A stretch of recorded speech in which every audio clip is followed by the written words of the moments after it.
Hey, how y'all doing? This is Fat Guy Flies RC. We're out here at the Avon Park Air Modelers Association in beautiful Avon Park, Florida. And we're going to do the, as promised, grass ops on the Arrows Trekker 1200 millimeter plane. Y'all watch the unboxing and the build and the radio setup and the Maiden. Now you're going to watch the grass ops. Now before we get started, I want to tell you something, full disclosure. As I told you in the Maiden and I told you in the build, I was going to swap this out to a PMP, which I have done.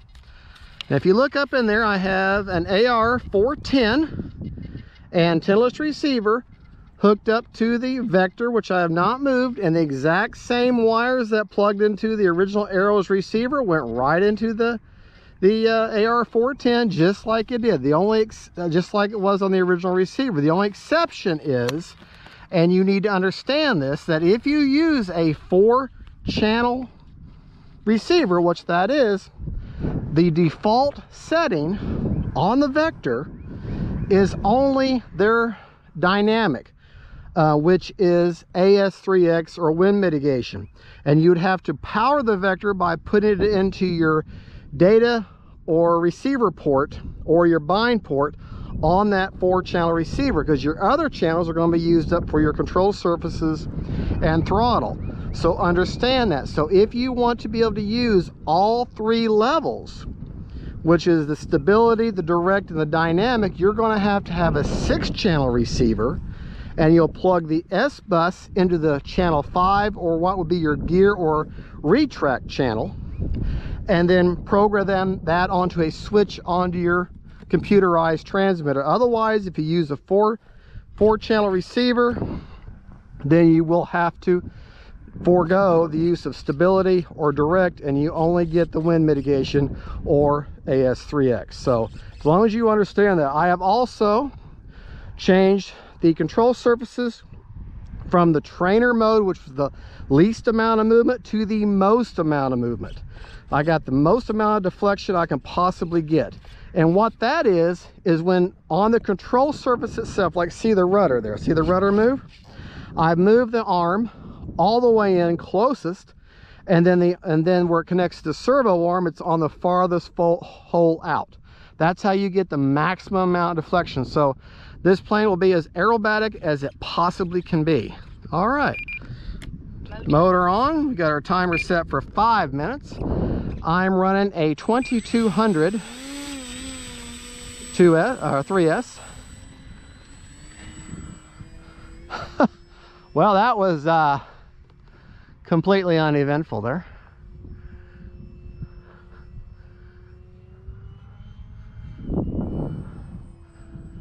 Just to show you what this fun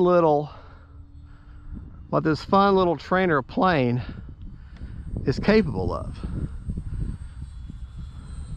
I think I need a little bit of down trim there, because she wants to climb a bit much, and that's fine. So you don't know the fine tuning and what kind of trim you truly need, even though everything looks nice and locked in at home. Until you get her in the air, you really don't know. That's a good looking little plane, you know, for a trainer plane.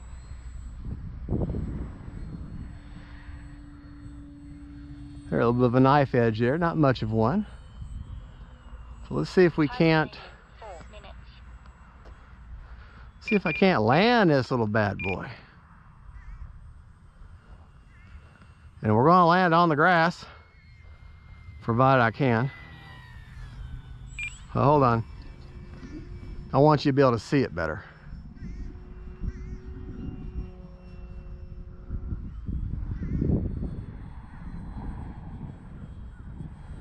All right, let's do it this way. Start slowing this puppy down. Okay. Into the wind. Into the wind. And then Okay, proof is in the pudding. And you can see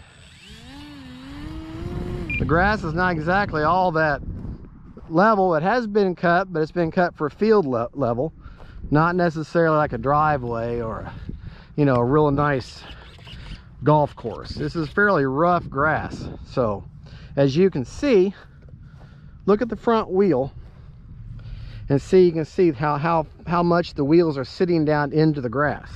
So they're kind of dipping down in there. So when you take off on grass, try not, unless you've got big tires and everything, you're not really going for a scale takeoff. What you're going for is to get that plane in the air as quick as you can, because running on rough surfaces is hard on your gear. You want to get up off of that as quick as possible. So I'm going to get full up there, and this plane gets up in the air, almost stole. It's almost like a stole aircraft. It almost will take off in just a matter of a few feet. Now it does help, I'm taking off into the wind. That makes a huge difference. Absolutely huge difference. Okay. But see, look at that. Okay, let's do that again. Up.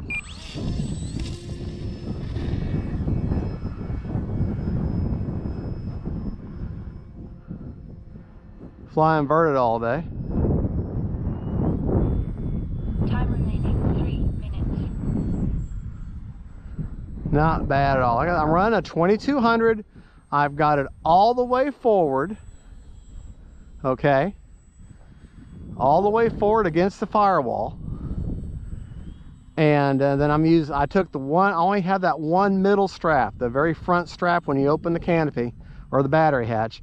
I removed the other strap. I'm not going to put that big a battery in there.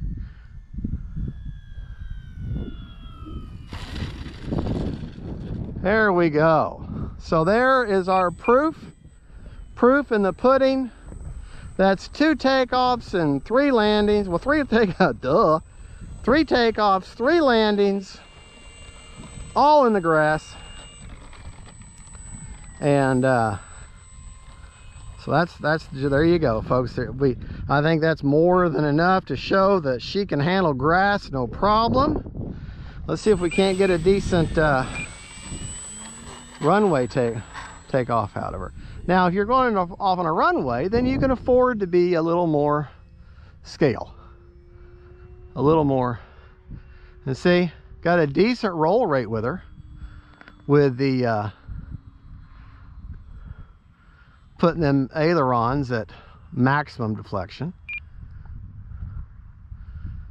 See if we can't pull off a decent runway landing. Now, runway landings, much easier to get that bounce.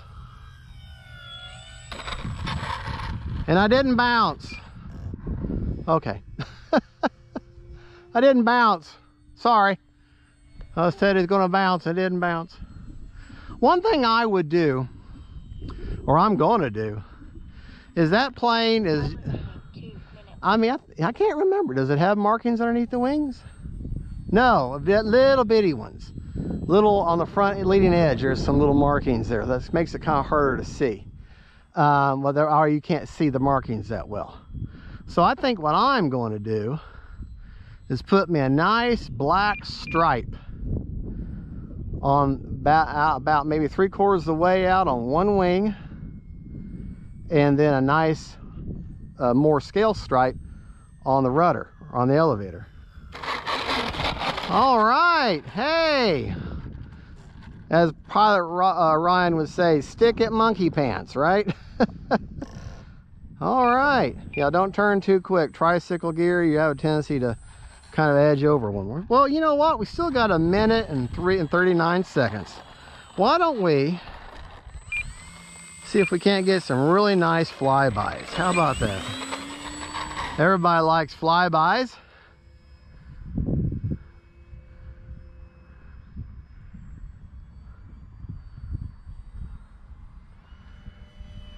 Full speed with the wind. Okay. Nice circular there. All right, let's bring her back this way. Sorry about the sun. And let's go slow into the wind right past us. There we go. What a nice little plane. Time remaining 1 minute.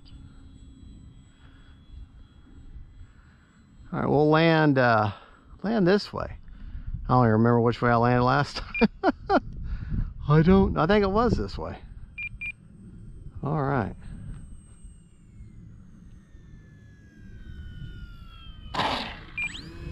Bounce and go.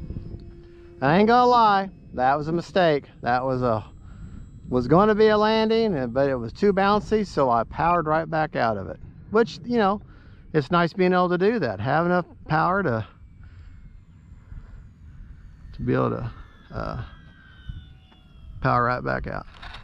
Oh yeah. And see, I don't care about the grass. I'll just keep right on going, because I know she does well in the grass. All right, folks, we got 30 seconds on a 5-minute timer. So what do you want to hear before you touch a model? Motor on. Motor off. So let's check this out, okay? This doesn't have a smart receiver or smart anything.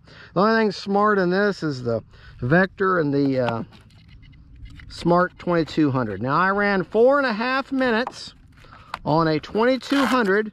Ran her pretty hard, you know, doing loops and rolls and tricks and stuff. Flybys.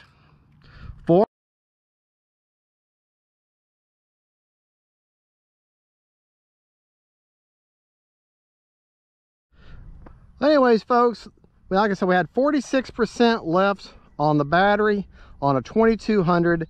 And folks, this is the Arrows RC Trekker 1200 millimeter. I have turned it into a plug and play, which means I took the ready to fly, the receiver, and the well, just the receiver out. And I wanted to be able to use my NX10. I wanted to be able to have a throttle cut. I wanted to be able to have a timer on my transmitter. Those are things that I want with my own handheld transmitter, because it's like, don't get me wrong now, the receiver that came with the plane, the transmitter, all functional, all working, great way to get in the hobby. I recommend it, especially for, you know, you don't want to put a whole bunch of money out and you want to get in the hobby. It's perfect setup, perfect radio, perfect lipo. No knocking that. But when if you're in this hobby long enough, you get a transmitter that you love, you like the way it feels in your hands, you're used to using it. It's like if you have two musicians, they both have saxophones. Well, each of them has their own saxophone. They've been using that same musical instrument for years. They just can't swap those between them. They wouldn't play right, because yes, they would play, but they're not going to play as well, because they're used to their own saxophone, how it feels, its own setup. It's unique to them. So I wanted to have my NX10. So that's why I switched it out. I put an AR410 Spektrum antennaless receiver in there, as I showed you earlier. Hooked it up directly to the Vector system, just like it is. Now, if you're going to use a 4-channel, you have, like I said, you got to forego all the stuff. All you get is the dynamic, which is AS3X wind mitigation. But if you want to have the 3 levels and you have the plug and play, you'll need a 6-channel receiver. So there you go, folks. I'm very pleased with this plane, and not just because they give me an affiliate link to help them sell the plane. I would do this whether I got anything off or not. I would still buy this plane. I would still present it this way, and I'm telling you, I'm impressed with this little plane. I really, really am. I'll be honest, I didn't personally like the looks of it at first. I thought it looked kind of, excuse the expression, dorky to me. But now that I've got it, I'm very impressed, and I'm thinking, this is a great little plane. It really is. It flies well, it's stable. It is a great, great, great beginner plane. And you put the control surfaces at maximum deflection and kick a 2200 battery in there, hey, and she can be quite sporty too. All right, folks, thank you so much for watching. Don't forget to like and subscribe. God bless y'all, and don't forget, faith, family, friends, and them planes. especially this one. Bye.